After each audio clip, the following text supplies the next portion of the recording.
islands inhabited only by penguins and seals, journalists around the world were actually scratching their heads. How exactly did that Trump administration calculate those so-called reciprocal tariffs? Well, Yale lecturer, journalist and author of Wisdom of Crowds, James Surowiecki, decided to double-check those maths. And he joins us now. James, good afternoon. Thanks for having me on.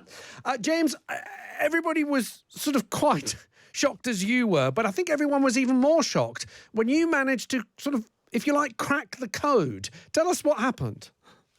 Well, the numbers on the chart that Trump said were he called them tariff rates, and what he said was that they were a combination of sort of literal tariffs and then what are called non-tariff trade barriers. So these are various things that countries can do to make it harder for foreign companies to export goods to their consumers. So anyway, and he said this is what his actual words were. These are the rates that these countries charge us. But when you looked at the rates, if you knew anything about foreign trade, and you didn't really need to know much, it was clear that the rates were totally out of whack.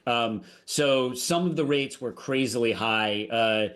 Vietnam was at 90%. Cambodia was, I think, around 90%. This little African country that a lot of people have been writing about in the last few days called Lesotho was at 99%. The EU was at 39%. But then there were countries that have a reputation for having relatively high trade barriers, like Brazil, and their rate was only 10%, which is the flat rate that Trump said every country is charging us, because that was just the baseline, basically. The UK, for instance, was at 10%, even though the UK has a VAT, of which Trump treats as a non-tariff trade barrier. So the numbers didn't make any sense.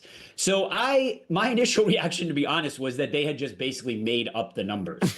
I actually tweeted that out. I thought what they had done was taken tariff rates and then use that non-tariff trade barrier thing and kind of just, which is very subjective, how you value it, and they had just kind of fudged it to get to wherever they wanted to go.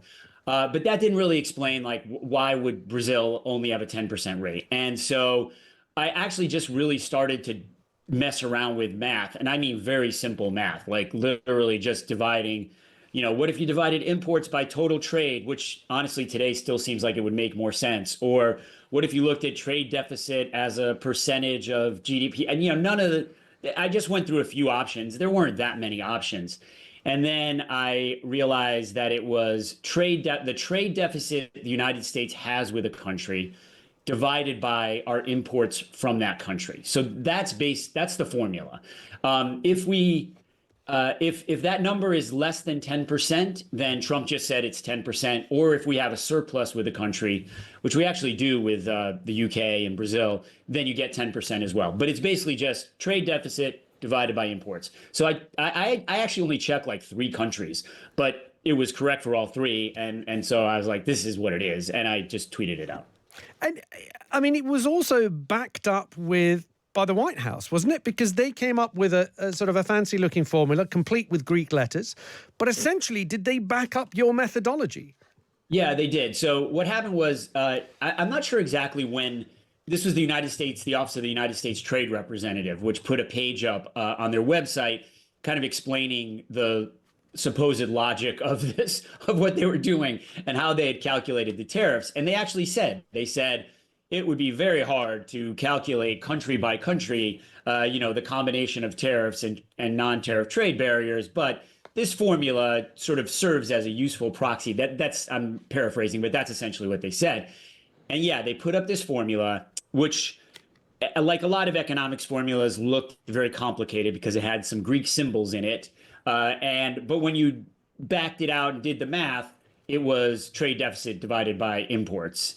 And what's funny about it is that the way a lot of people found their way to that page was that a deputy White House press secretary actually retweeted my tweet and said I was wrong, and said that they had literally, he used the word literally, calculated tariff plus non-tariff trade barriers for each country. But in his tweet, he also put up the screenshot of this formula, which totally contradicted what he had just claimed, because it showed that they were just dividing the trade deficit by imports and using that number, basically. You just can't make it up. Yes. It's you can't make it up. You can't make it up. It's very Trumpian. The whole thing is very Trumpian, you have to say. Do you think that Trump is serious with the negotiation part? He has said after that announcement that, look, if you lower your trade barriers, we'll lower our tariffs. Do you think that that is what Trump wants? He wants everybody to come round, whether it's American corporations or countries, bend the knee in the White House or probably Mar-a-Lago so they get a better deal? Or do you think he's in it for the longer run? Because if he starts spending on those tariff barriers, on the tariffs, then he's not going to achieve his ultimate aim, which some people are saying he really wants to bring back the steel works and the auto plants to the Midwest. Where do you sit on this, James? It's very hard to know because Trump is very capricious, and it is very hard to know what his long-term plans are. But what I will say is that trade and his hatred of trade deficits and his love of tariffs is really one of the only consistent things in Trump's life. I mean, from my perspective, Trump doesn't really care about policy generally. He just doesn't care about it. But trade is and always has been the great exception to that rule. Really, you can go back almost 40 years, and he was saying pretty much the same things about trade that he is now. He basically hates trade deficits. He thinks any trade deficit that the United States has with a country is a sign that we are being, as he keeps saying over and over again, we are being ripped off. And he hates being ripped off. He hates it. And so I do think there is a good chance that he is in this for at least the medium to semi-long term. And while I do think his goal is to some degree is to, reshore manufacturing, as you said, and the like, I think what he really wants to do, ideally, and this is an impossible goal, although I don't know if he knows that, I think he wants to get rid of every single bilateral trade deficit we have with a country in the world. Every one. I mean, that's really what the formula is designed to do. The thing about the trade barrier problem is, in terms of negotiations, is countries can't just say, oh, we'll lower our trade barriers, and Trump will then say, okay, fine, then we're going to take that tariff rate down. Because the tariff rate isn't determined by trade barriers. The tariff rate is determined by our trade deficit. So until the trade deficit comes down, I actually think he's probably going to keep most of those rates, relatively speaking, in place. I'm sure he'll negotiate around the edges. Yeah. But James, just very briefly, because I've got to go to the news, that's going to be impossible. I mean, there are certain things that you're going to have I mean, Lesotho exports diamonds. You don't have diamonds in the US. You're going to have a trade deficit when it comes to that. We are going to have a trade deficit. Bananas, coffee. There's going to be so many things that you're going to have a trade deficit. You absolutely do. And when you have what we have, which is a massive gap between the amount we save and the amount we invest or spend, you're going to need people to be bringing money in from outside, which actually requires you, again, to run a trade deficit. That's just math. And yeah, I don't think he fully understands it. And so I do think that is one of the fears here, is that this could go on for much longer than I think a lot of us are hoping. And certainly then, that's why I think the market's sold off. So, yeah. Okay. James, I hope we speak again. And thank you for cracking the code that had everybody scratching their heads.